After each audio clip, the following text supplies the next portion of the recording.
Bonjour Marion Rinaldi. Bonjour monsieur.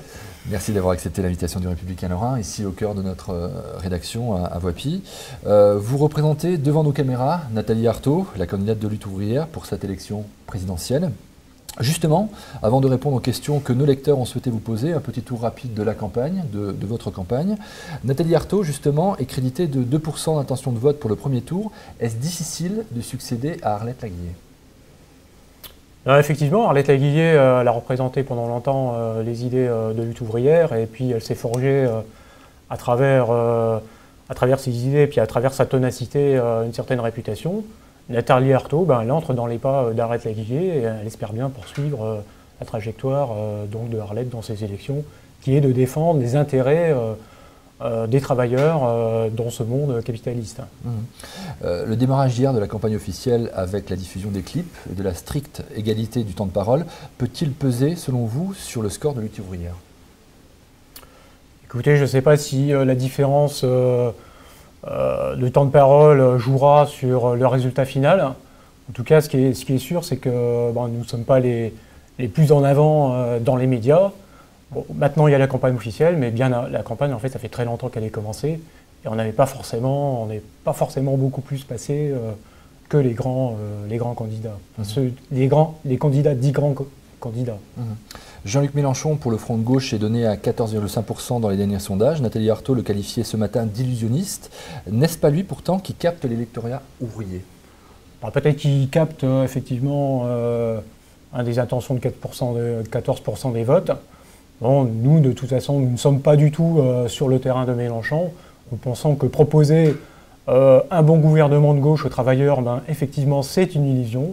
Les travailleurs, de toute façon, ils devront se défendre avec leurs propres forces pour pouvoir contrecarrer les attaques du patronat et puis leur droit à l'existence dans ce monde capitaliste où on voit bien où les capitalistes et les riches et les grands groupes industriels, ils essayent de faire payer la crise aux travailleurs.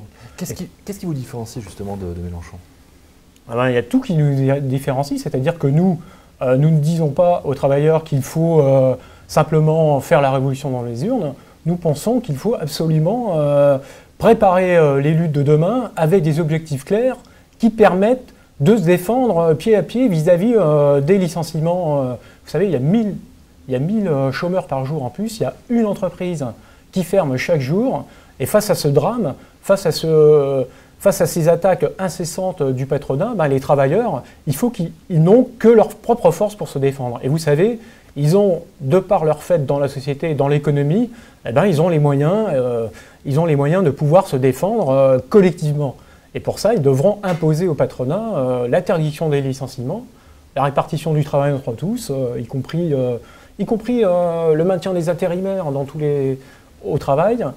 Il faudra qu'ils imposent le contrôle par eux-mêmes des entreprises. En tout cas, Mélenchon ne dit pas la vérité aux travailleurs, c'est-à-dire qu'il faudra qu'ils se préparent réellement à se défendre. Hollande et Sarkozy, pour vous, est-ce la même chose ? Effectivement, on ne peut pas mettre un trait d'égalité entre Hollande et Sarkozy, c'est évident. Ceci dit, ce que nous disons aussi, c'est que cette alternance qu'il y a entre la droite et la gauche depuis des décennies, on voit bien que finalement, c'est quand même la même politique au bout du compte qui est menée.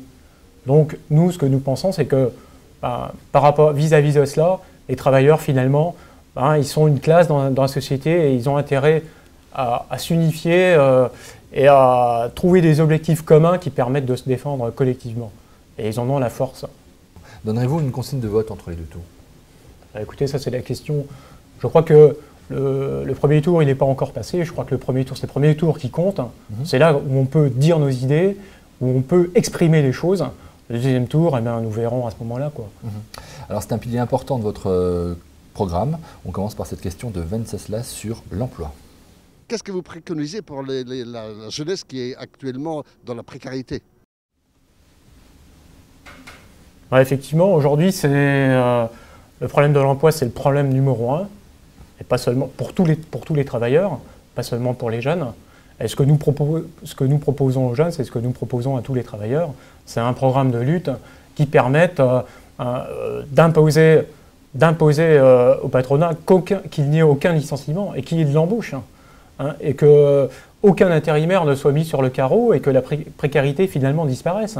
Parce que la précarité et les licenciements, ils n'ont de justification que l'augmentation des bénéfices des entreprises, que pour payer de plus en plus de dividendes. Non, nous pensons qu'il faut imposer l'interdiction des licenciements au patronat. Et c'est ça que nous proposons, y compris aux jeunes. Nicolas, l'Europe et les salaires. Comment les candidats comptent harmoniser les salaires pour la classe moyenne au niveau européen? C'est vrai que les salaires, partout, ils sont insuffisants, ils stagnent, ils n'augmentent pas. Donc ça veut dire que finalement le pouvoir d'achat de tous les travailleurs, qu'on soit d'un côté ou de l'autre des frontières, c'est la même politique qui est menée, cette politique qui consiste à faire payer la crise aux travailleurs. Bon, et les salaires, c'est vrai que les salaires ils stagnent, et on peut même dire que le niveau de vie des travailleurs baisse. Pour contrecarrer cette baisse du niveau de vie des travailleurs à l'échelle de l'Europe, eh bien, il faudrait d'une part déjà augmenter significativement les salaires, harmoniser tous les salaires pour que au moins les travailleurs ont 1 700 € net par mois, c'est le minimum. Hein, je pense que dans tous les pays, ça peut être cette référence-là. Et d'autre part, eh bien, pour ne pas subir des pertes de salaire et puis diminution du pouvoir d'achat, il faudrait imposer l'échelle mobile des salaires. C'est-à-dire qu'il faudrait que les salaires augmentent en même temps que les prix augmentent. C'est-à-dire que quand le pétrole augmente, quand les loyers augmentent, quand l'alimentation augmente, les salaires devraient être indexés automatiquement à l'augmentation des prix. On va continuer avec une question de Maurice et la question des déficits.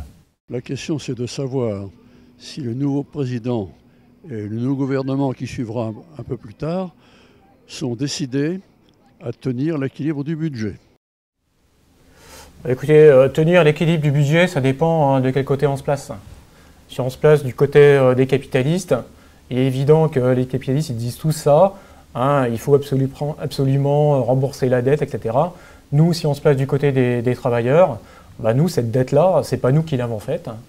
Hein, il n'est pas question qu'on prenne encore, qu'on fasse payer aux travailleurs les frais d'une crise dont ils n'ont pas vu la couleur de l'argent. Vous savez, l'État a versé des centaines de milliards aux banques en 2008 au nom de la crise pour sauver les banquiers.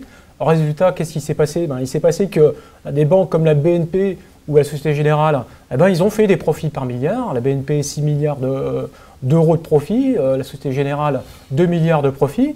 Hein, et ils ont continué la spéculation, une spéculation dont tout le monde a dit que c'est le problème numéro 1 de cette crise. Hein, et donc on a continué à sauver les banques pour qu'ils continuent, eux, par la suite, à spéculer sur les denrées alimentaires, sur les matières premières, et même sur les dettes des États qui leur ont prêté de l'argent. Donc, dire il faut rembourser la dette, dites les déficits publics, tout ça, vous savez, il y a des milliards, rien qu'en 2011, les 120 plus grandes entreprises françaises, elles ont fait 100 milliards, près de 100 milliards de profits. Vous ne croyez pas qu'on peut prendre sur ces profits-là pour maintenir tous les emplois, pour dire les déficits je crois que le problème des déficits, ce n'est pas le problème des travailleurs. Et les capitalistes, s'ils ont des déficits, ils ne peuvent s'en prendre qu'à eux-mêmes. En tout cas, il faut prendre sur ces centaines de milliards pour préserver la vie des travailleurs. D'accord, une question de Julie maintenant, sur cette campagne à proprement dit. Pourquoi tant d'agressivité dans cette campagne? Je trouve que la campagne est trop agressive. Je ne sais pas si la campagne est trop agressive, mais c'est vrai que quand on voit que tous les jours, il y a 1000 chômeurs de plus, que tous les jours, une usine ferme, c'est ça la vraie agressivité. On est dans un monde où il y a une lutte de classe qui se fait et où les patrons ils mènent la guerre aux travailleurs pour maintenir leurs profits dans un système qui est en crise. Alors effectivement, on est dans un monde qui est hyper violent et nous espérons, et nous ce que nous souhaitons, c'est que les travailleurs, ils rendent les coups. Ils rendent les coups à cette situation. D'accord. Alors c'est la dernière question de la série, c'est une question d'Hélène sur la santé. Ma question concerne la santé. En fait, j'aimerais bien demander aux hommes politiques ce qu'ils comptent faire pour les gens qui bénéficient de la CMU et pour le remboursement des médicaments, car je constate que de moins en moins de gens ont accès à la santé et aux soins de première nécessité, comme le dentiste et tout ce qui concerne la médecine quotidienne. Oui, effectivement, la santé, c'est un problème, justement, c'est quelque chose qui est bien révélateur de la société dans laquelle on vit aujourd'hui. Hein, c'est-à-dire que les riches sont de plus en plus riches et il y a de plus en plus de difficultés pour une grosse partie de la population à pouvoir se soigner. On a pris sur les services publics pour donner aux banques au nom de la crise.